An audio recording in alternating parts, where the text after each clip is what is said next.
Hey everyone, welcome back to CCF1. We're back with another race review. This week, it's Cass's favorite track, the Belgian Grand Prix. 44 long laps of racing. What did we think about this race? I always look forward to Belgium. I think it is the most interesting track on the circuit. It's so unforgiving. It's high speed. You just have the iconic shot going up the hill. But I found that this race fell a little bit flat. Last year you had the whole battle between Max and Charles where it felt like you didn't know what was going to happen. They were going to run each other off the road if that's what it took to win. And then this race, we just got the same old story. Hamilton gets away. Bottas, for whatever reason, just cannot keep up to him. Max falls behind in third once again. And then the real interesting bits were all in the midfield. And at this point, can we even call them the midfield? Because it's basically the top three and literally everybody else. Most of the people's starting grid positions and where they finished in the race didn't fluctuate too much, and that's pretty much what we saw right from the get-go. The midfield is still just as competitive as ever. You're still going to get the wheel-to-wheel racing that we are so used to seeing at this circuit, so that made me happy. Starting off for me with lap 1, there was always the initial hope that something new could happen. This time we had Daniel up in the top contenders pressuring Max, but then after that it's just everyone started falling behind. Why can't they enable DRS sooner?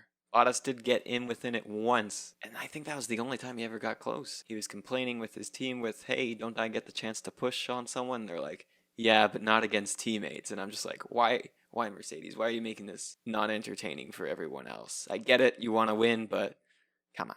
If you are preventing one of your drivers from doing what they feel they have to do to get ahead, that's not fair racing. I just remembered in the first part as well.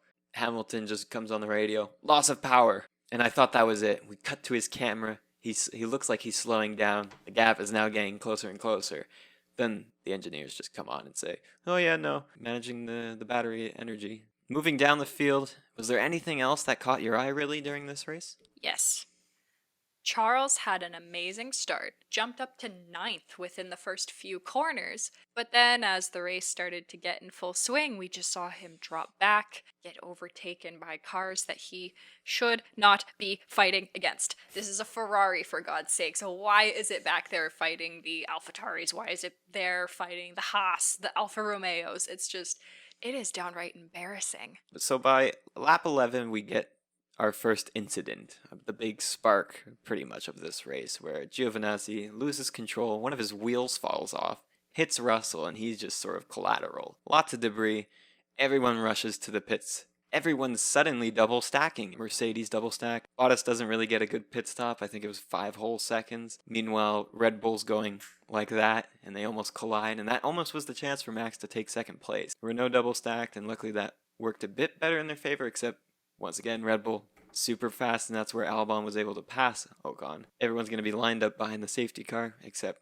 2 racers don't pit. Perez and Gasly. Perez still on the soft tires. Gasly's running that hard tire. And they managed to hold on, but start dwindling off and slowing down everyone else who was trying to compete with the top 3 now that the safety car was back in. It was a letdown, and that's where you mostly saw the overtaking happening. Just all the people who pit stopped now passing the people who didn't pit stop. Yeah, at first when they made Gasly stay out, I was a little bit confused, and I had initially thought that they were screwing over his race on poor strategy. He really shocked me. I think he pretty much drove a perfect race, starting outside of the top 10, working his way all the way up to like top 5, and then having to pit. I think by the time he came out, he was down in 16th, and he managed once again to make his way all the way back up through the field. So very impressed by him. I don't think Ferrari had a single thing go right for them this weekend. You have the drivers asking the strategists questions, and they say, I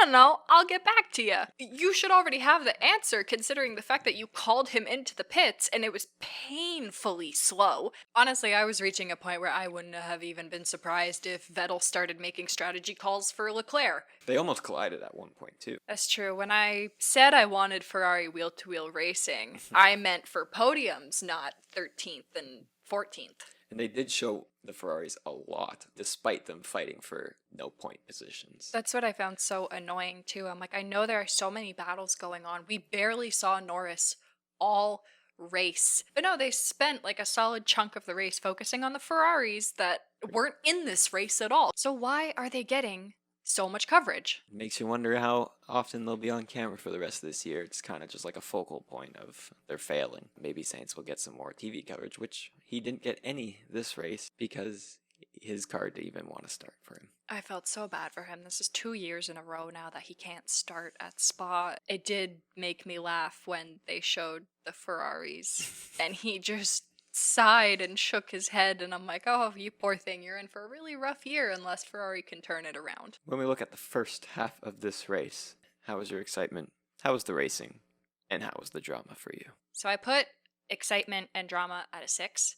The track itself is so high speed, fighting tooth and nail to get past your opponent, especially when you had Gasly and Perez side by side into the straight going up into Eau Rouge. Insane. That's like the racing I want to see. Yeah, the start was clean, but you still had some shuffling around. You still had Max and Daniel, like the good old days, battling it out. So then all of that together, that's why I put the racing a little bit higher at a 7. The drama and excitement of it all came mostly from the crash between Giovinazzi and Russell. I am so glad that they are okay. And then everyone wondering if they were going to red flag the race and have to do a restart, all of the pit stops, who was going to come out, hearing these talks between Mercedes of seemingly Bottas is getting mad that he's not really being able to get closer. So I was wondering, oh, maybe we'll see like a really angry Valtteri just say, screw team orders, I'm a lone wolf. It didn't really play out that way, but in the first half I thought it still might. So overall, when you add up my scores, it puts it at like a 6.3, so I just rounded it up to a 6.5. For me, on the contrary, I did give the racing a 7 as well because, like you said, at the start, a lot of different changes in positions. You didn't really know where everyone was ending up. Everything's still fresh. You got some Renaults fighting some Red Bulls. But overall, in terms of my excitement and drama, it didn't feel overly different from another race where they're just going wheel to wheel. Sure, the crash is exciting, but it's from two lower tier teams where they're not really going to be fighting for points. And then sure, the pit stops can be exciting, but for this case, I don't feel anyone really shifted positions and there was no big overtakes happening. So I gave the excitement and drama both a 4. I thought they were pretty standard. Nothing got me out of my seat. And then anything in the midfield was just being shown on TV where you could see clearly a pass happening. Overall, that puts all my scores together at a total of 5 for the first part of this race. Moving on to the second part, once Perez and Gasly pitted, they had to work their way back up, and boy did they have to, because pretty much pitting in this race put you all the way back in last place. And no one really even had to worry about blue flags in this race. Funny enough, I did point this out, it was our first race without an FIA penalty. So the second half of the race started playing into tire management, which just seems to be a reoccurring theme this entire season. Max saying, I have vibrations. Bottas saying I have vibrations. And numbness in his leg? What was that about? Kimmy had water in his foot. And then Lewis towards the end of the race saying, my tires are dead. Yes, we know. It's like this every race. I also want to mention AWS coming back again with their beautiful tire graphics saying both Verstappen and Hamilton had 20% to 10% left on each tire with still 8 laps to go, and yet they seemed fine versus the British Grand Prix. They drop the ball at every race. Let's just get rid of the graphics. They've only ever predicted one thing right. There was also a funny moment when I saw once again AWS pop up with their striking distance of Ocon on Albon in 4 laps time. I'm like, okay, mental note. Took them 10 laps before they finally actually came close. And then it was saying, oh, next lap now. I'm like, who's making up these numbers? One point that kind of piqued my interest was when Lewis suddenly went wide and had to use kind of the escape route to get back on track. And I was like, are his tires finally falling off? Could it be true? Could this be another Silverstone? No, he was fine. The only other point that really brought my excitement up was the top 3 started having really bad tire deg problems. Whereas the Renaults, they were not having any issues. Shameful part, though, is they're 16 whole seconds behind Verstappen, which by the end of the race, he was only 3 seconds behind. Then again, he pushed it on his last lap, but I was still there just hoping maybe we can at least get someone new on the podium. You know that if there were 2, 3 more laps in this race, we could have had a wheel-to-wheel battle between Verstappen and Ricciardo, and boy, would I have loved to have seen that again. So moving on into the scores. So because of the tire degradation issue, that brought up my excitement towards the end if a tire might explode or if someone's just going to come out of nowhere and steal a slot. So I scored that a 5. There wasn't all that much drama happening, so I just gave that a standard 3. I did score the racing also a 5. That was mostly because Gasly and Perez were leading and taking charge of all the racing, just regaining their positions because they had fresher tires, so it almost felt obvious that they would be passing. Scoring my second half of this race a 4. Yeah, I definitely scored mine lower in the second half than in the first half. Drama and excitement I put at like a 4 just because not all that much happened. I didn't really have hope that the tires were going to explode. Racing I put at a 5 just because, like you said, Gasly and Perez making their way back up. And then at the very end, we had Ocon and Albon battle. You were wondering if Norris was going to get involved in it.